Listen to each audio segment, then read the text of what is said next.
Dear friends, Tirumala laddu, Indapur dairy, ఈ గొడవలంతా రోజు గోవిందనామ స్మరణతో ఉభయ సభలు దగ్గరల్ని ఇది ఆపేసి ఇంకా రాజధాని అమరావతి గజెట్ నోటిఫికేషను అయ్యేటట్టు చూడండి. ఈరోజు కూటమి ప్రభుత్వంలో ఉన్నారు. బీజేపీ పందా ఎట్లుంటుందంటే పాము ఎరగదు, కర్ర కావదు. అందుకని ముందు అసలు అమరావతి గజెట్ నోటిఫికేషన్ మీద దృష్టి పెడితే బాగుంటుందో అది ఆలోచించండి. అంతేగాని ఇందాపూర్ డైరీ, తిరుమల లడ్డు ఈ కాదు, ఈ అంతా ప్రజలు గమనిస్తున్నారు.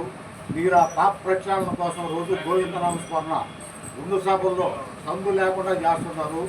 ఇప్పటికీ అదేదో సినిమాలో ఉంది, ఆయన 4 అదే అన్నమయ్య సినిమాలో ఆయన 4 దురద పడుతుంటే ఆయన వచ్చి ఒక ఆయన బకీరు, ఆయన మీరు ఏదో శ్రీరామ శ్రీరామ అనేది తగ్గిపోద్ది అంటాడు. అట్లా మీ పాపాలకి గోవింద గోవింద అని 2 సభల్లో స్మరణ చేశారు చాలు. ఇక్కడ ప్రజా సమస్యల మీద దృష్టి సారించవలసిందిగా ఆంధ్ర రాష్ట్ర ప్రజా సమితి పార్టీ తరఫున మీకు ఒక విజ్ఞప్తి చేస్తున్నాను ఫ్రెండ్స్.